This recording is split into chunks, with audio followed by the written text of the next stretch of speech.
السلام علیکم ورحمۃ اللہ وبرکاتہ۔ حضرات محترم، آج ہم انشاءاللہ عز و جل اللہ رب العزت کے کلام مقدس کے بارے میں جانیں گے۔ درس قرآن، جیسے کہ ہمارا درس قرآن چل رہا ہے، جس میں ہم نے قرآن مقدس کے بہت سارے اللہ کے اس فرمان کے بارے میں جانا تھا جو قرآن مقدس میں اللہ نے نازل فرمائے ہیں۔ اس سے پہلے والے ایپیسوڈ میں ہم نے حضرت آدم علیہ السلام کے بارے میں جانا کہ وہ اللہ رب العزت نے ان کو کیسے پیدا فرمایا، اور پھر فرشتوں سے سجدہ کرنے کا جب حکم دیا تو فرشتوں نے کیا کیا، اور ابلیس نے کیسے انکار کر کے وہ جہنمی ہو گیا، لعنتی ہو گیا، اور جنت سے اس کو نکال دیا گیا۔ جنت سے نکلنے کے بعد کیسے اس نے آدم کو بہکانے کی کوشش کی، اور حضرت آدم علیہ السلام، حضرت حوا اور ابلیس لوگوں کو پھر کیسے اس دنیا میں بھیجا، اور پھر کیسے ابلیس نے ان کو بہکایا، اور پھر اس کے بعد اس دنیا میں کیسے اللہ رب العزت نے حضرت آدم علیہ السلام کی توبہ قبول فرمائی۔ اور پھر مزید ہم نے کئی ساری باتیں جانی کہ حضرت آدم علیہ السلام کو ہندوستان میں اللہ نے اتارا تھا، اور پھر اس کے بعد ہندوستان میں جب اللہ نے اتارا تھا تو 300 سال تک اللہ کی بارگاہ میں وہ روتے رہیں، اللہ کی بارگاہ میں گریہ وزاری کرتے رہیں، پھر حضور کے وسیلے سے آپ کی توبہ قبول ہوئی۔ مزید ہم نے کئی ساری باتیں جانی تھیں۔ آج ہم انشاءاللہ عز و جل اس کے آگے سے جانیں گے کہ آخر اس کے آگے اللہ رب العزت نے کیا فرمایا۔ حضرات محترم، اللہ رب العزت نے قرآن مقدس میں فرمایا، یا بنی اسرائیل اذکروا نعمتی التی انعمت علیکم واوفوا بعہدی اوفی بعہدکم وایای فارہبون۔ اے اولاد یعقوب، میرے ان انعام کو یاد کرو۔ اے بنی اسرائیل، میرے ان انعام کو یاد کرو جو میں نے تم پر کیے، اور تم میرے ساتھ کیا ہوا وعدہ پورا کرو۔ میں تمہارے ساتھ کیا ہوا وعدہ کو پورا کروں گا، اور مجھ سے ہی ڈرا کرو۔ وَآمِنُوا بِمَا أَنزَلْتُ مُصَدِّقًا لِمَا مَعَكُمْ وَلَا تَكُونُوا أَوَّلَ كَافِرٍ بِهِ وَلَا تَشْتَرُوا بِآيَاتِي ثَمَنًا قَلِيلًا وَإِيَّايَ فَاتَّقُونِ۔ اور اس کتاب پر ایمان لاؤ جو میں نے اپنے رسول محمد عربی صلی اللہ علیہ وسلم پر اتاری ہے، حالانکہ یہ اس کی اصلاً تصدیق کرتی ہے جو تمہارے پاس ہے، اور تم ہی سب سے پہلے اس کی منکر نہ بنو، اور میری آیتوں کو دنیا کی تھوڑی سی قیمت پر فروخت نہ کرو، اور مجھی سے ڈرتے رہو۔ اس کے آگے اللہ رب العزت نے فرمایا، وَلَا تَلْبِسُوا الْحَقَّ بِالْبَاطِلِ وَتَكْتُمُوا الْحَقَّ وَأَنْتُمْ تَعْلَمُونَ۔ اور حق کی آمیزش باطل کے ساتھ نہ کرو، یعنی حق کو جھوٹ کے ساتھ، سچ کو جھوٹ کے ساتھ نہ ملاؤ، اور نہ ہی سچ کو جان بوجھ کر چھپاؤ۔ وَأَقِيمُوا الصَّلَاةَ وَآتُوا الزَّكَاةَ وَارْكَعُوا مَعَ الرَّاكِعِينَ۔ اور نماز قائم رکھو اور زکوٰۃ دیا کرو، اور رکوع کرنے والوں کے ساتھ مل کر رکوع کیا کرو۔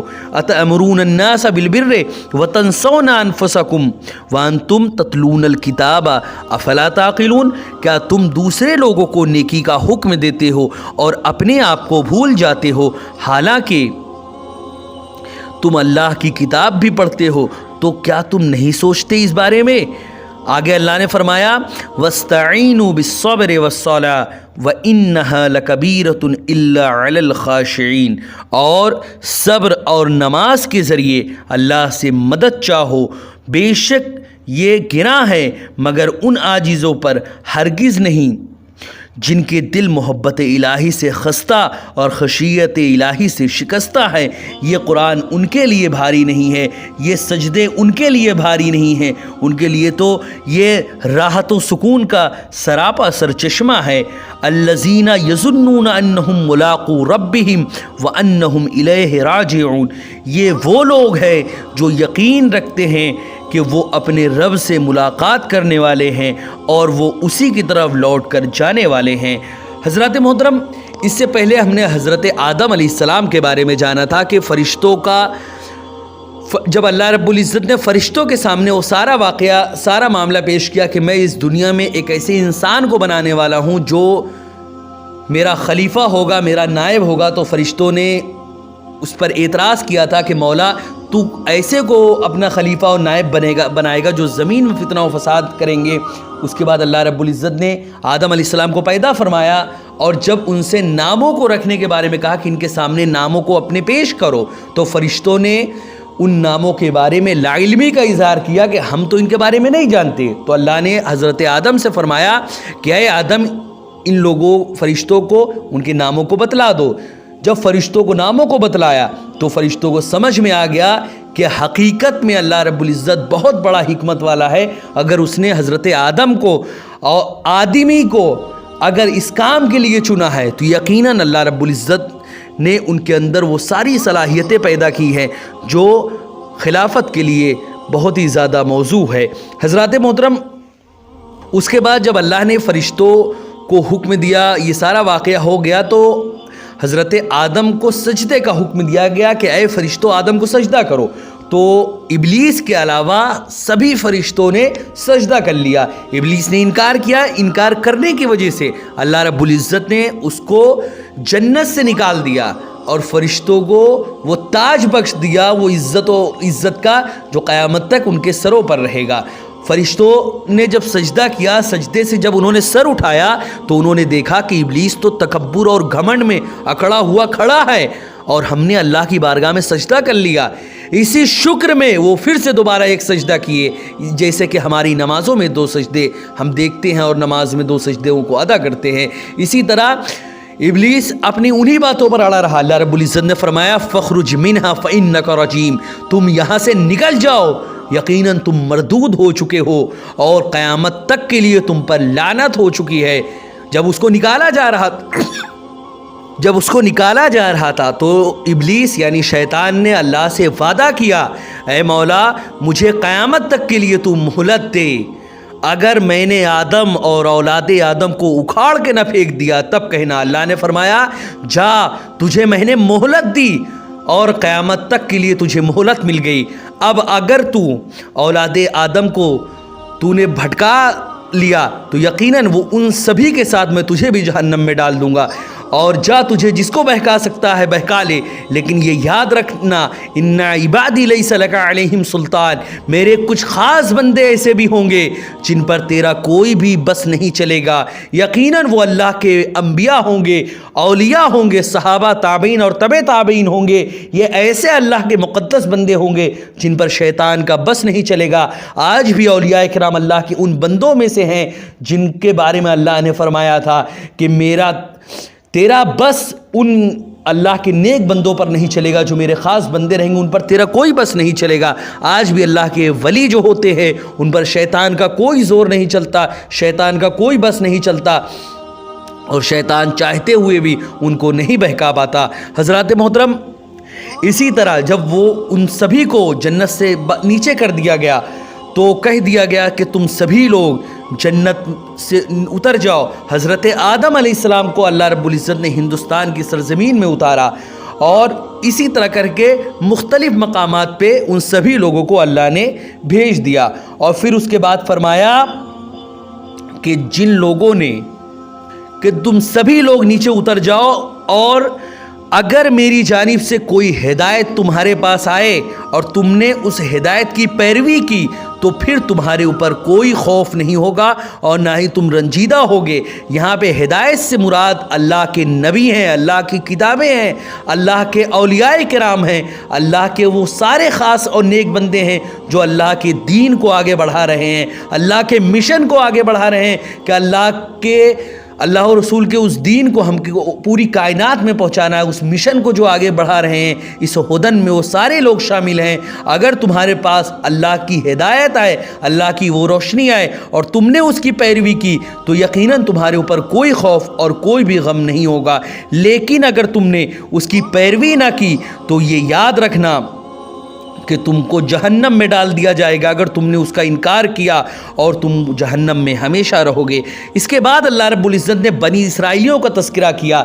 بنی اسرائیل حضرت یعقوب علیہ السلام کا جو لقب تھا وہ تھا اسرائیل. اسرائیل کا مطلب ہوتا ہے عبداللہ، اسرا کا مطلب ہوتا ہے عبد، ایل کا مطلب ہوتا ہے اللہ. یہ سریانی زبان کا لفظ ہے جس کا مطلب ہوتا ہے عبداللہ. اور بنی اسرائیل کا مطلب ہوتا ہے عبداللہ کی اولاد، یعنی اسرائیل کی اولاد. اسرائیل چونکہ یعقوب علیہ السلام تھے تو یعقوب علیہ السلام کی جو اولاد تھی ان کو بنی اسرائیل کہا جاتا ہے. پھر بعد میں وہ منتقل ہوتے ہوئے حضرت موسیٰ علیہ السلام تک پہنچی. پھر حضرت موسیٰ علیہ السلام سے ان کا نام اور چینج ہوا اور پھر حضرت موسیٰ علیہ السلام سے انہی لوگوں کو یہودی کے نام سے جانا جانے لگا، جو کہ ایک واقعہ کے بعد یہ تمام معاملہ پیش آیا تھا، ایک واقعہ پیش آیا تھا جس کے بعد بنی اسرائیلیوں کو یہودی کے نام سے موسوم کیا جانے لگا۔